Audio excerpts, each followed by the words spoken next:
Lee McLeod in Port Hawkesbury, and this is a special edition of Canada Now on the road. Tonight, straight up. You enjoy life here? Love it. Yeah. Been right across Canada. It's the best place I've ever been. We all can't live in Mississauga. Celebrating this town and the people who live here. Marking history, the Canso Causeway at 50. And a musical note. Linda Kelly looks at the industry and wonders where the women are. I'm Ian Hannamansing, run out of Rideau Hall. The teacher told me that it was my fault that we got kicked out. I'm going to have him back here. The Governor General and the teenage student. From CBC News, Canada Now.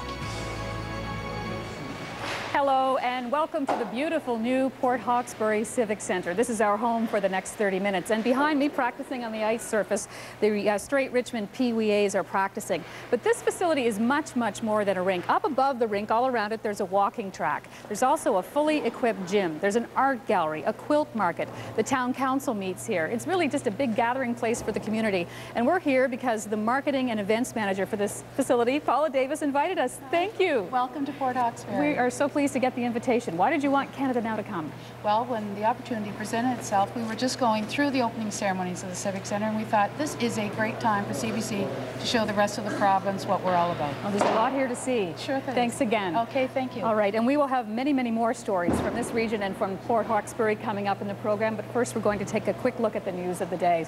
And well, more information has emerged in the Straight School Board scandal. The Ham government has just released a forensic audit into spending irregularities by senior staff at the board.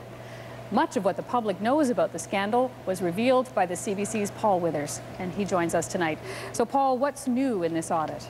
Well, normally the audit was carried out in 2002, and as you can see, the original version was heavily censored while the RCMP carried out a criminal investigation. Now that the Mounties have decided not to lay charges, the government has released the full version of the forensic audit, and it details the lavish spending on and by the senior bureaucrats who were running the Straight Regional School Board. Its disgraced superintendent, Jack Sullivan, was paid over $1 million during a 4.5-year period, including $128,000 on travel allowances, $235,000 in professional development, and something that we did not know until this week. When all of this started to catch up with him in the fall of 2001, Jack Sullivan quit and was paid $187,000 in severance. His right-hand man at the school board, John Cameron, the finance director, also collected over $1 million during this same period. The Mounties decided not to lay charges because the payments were made under a legal contracts that never went before the full Straight Regional School Board, but were signed off by at least one or two members. The audit also confirms the dismal consensus that sort of emerged around the actions of the elected school board members who, while being duped by these two characters, never did much to uncover what was going on underneath their noses for several years. The school board says today that it cannot sue the two principals involved here because both have declared bankruptcy. Normally. All right, thanks very much, Paul. Paul Withers reporting from Halifax tonight, and I am in Port Hawkesbury, and now we begin our coverage from this area. Port Hawkesbury is not a big town. About 4,000 people live here full-time. But it's a busy place, and every day the population swells as people from the surrounding region commute to work in the area. Aaliyah Jawan now with the town on the move. No matter where you look, in this small town, it's clear industry plays a big role. From oil storage and shipping to gypsum and pulp and paper. Industry saw opportunity with the deep ice-free port and set up shop in Port Hawkesbury. For some people, Cape Breton has often been seen as the have-not part of Nova Scotia. But the stats in Port Hawkesbury paint a very different picture. Home to major industries and the second highest per capita income in the province, this region is laying claim to the new industrial centre of Cape Breton. High-paying employers like Stora Enso have contributed to that. The Swedish pulp and paper company employs close to 600 people. I brought up 5 children and put them all through university. The town's major industries fuel the others, like this furniture store. The big screens, TVs, they're moving quite good. And so are houses. The demand for real estate here is so great, this realtor moved from St. Peter's to help out. Prices are high and houses are hard to come by. That's why many of the people who work here don't live here. There's more available too outside the area, so that's what some people are looking at doing, is saying, okay, well, if I can't be right in town, well, then I'll travel 20 minutes or half an hour to get to my job. In the 1960s and 70s, the people of Port Hawkesbury found themselves in one of Canada's most rapidly developing areas. As the years went by, industries moved in and others pulled out. Now, decades later, it's a familiar story. The town is thriving. There are new businesses. This call center is an example.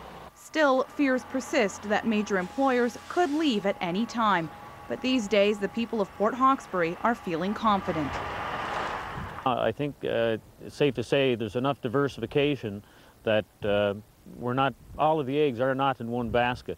Town officials are hoping to diversify even further with a major liquefied natural gas project at Bear Head. They're hoping that industry and many others will see the potential that companies like Stora Enso have long seen, and that they too will make this small Cape Breton town home. Aliyah Jiwan, CBC News, Port Hawkesbury. And coming up next, celebrating a tie that binds. The Canso Causeway turns 50, and we are going to hear why people who live in Port Hawkesbury would not live anywhere else. Canada Now is on the road live from the beautiful new Port Hawkesbury Civic Centre.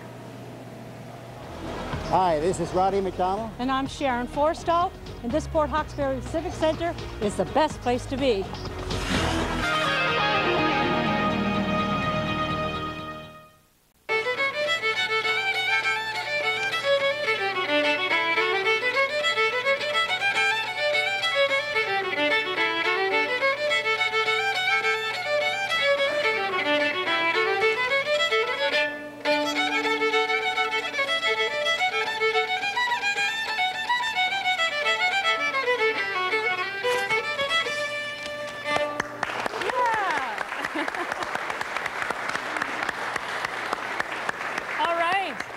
Beautiful. This is Brandy McCarthy. You're 17. You've been playing since you were 9. Yes. What attracted you to the fiddle?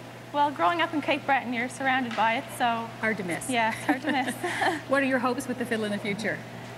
Just keep on carrying the tradition and playing at local concerts. And maybe a record someday? Yeah, that'd be in the plans in the future. All right, we'll hear more from you later. Thanks very much. All right. For people who were there, it is a day they will never, ever forget. 50 years ago, Nova Scotians walked and drove across the Canso Causeway, not very far from where we are tonight. The causeway was an engineering marvel. But as Frank King explains, not everybody applauded its construction. The causeway officially opened on the 13th of August, 1955. Dignitaries and thousands of ordinary people came for the celebration on that summer day 50 years ago. But the causeway had actually come into service some months earlier, on a day that people in Mulgrave will never forget. That evening was sad. All the lights were put out in Hawkesbury and Point Hopper and Mulgrave, you know, and some of the steam whistles blew, right, mournful like, you know. It was sad, all right, and we knew it was the end of something. The causeway spelled the end for car and rail ferry service between Mulgrave on the mainland and Cape Breton, and devastated the business life of the town. Hotels, restaurants and stores closed almost overnight. After more than 70 years, the ferry boats were gone. Dozens of workers had to move away, some with the ferries themselves to find work elsewhere. I don't think you're ever ready for something like this. I know that my teacher took us across the hall so we could see the boat leave. And another teacher was there with her, and my teacher started crying, and the other one said, well, why are you crying? She said, well, if your husband was on board that boat, you would be crying too. Things weren't much better on the other side of the strait in Point Tupper. Its old church is a museum now.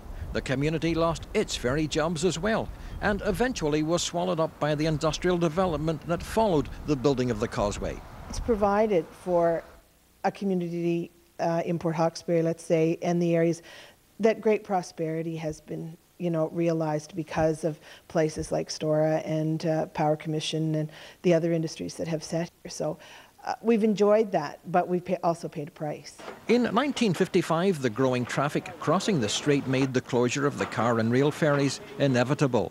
Today, the causeway is taken for granted, and thousands of cars and trucks cross every day. Bob McEachern owns the Strait area's radio station. He says the causeway has brought the communities on both sides closer together. The mainland part of the Strait of Canso is as important as the Cape Breton side of the Strait of Canso when it comes to industrial development, and certainly the social links are a big part of that as well. For some, the causeway became a symbol of people going down the road, leaving Cape Breton in search of a better life and work somewhere else.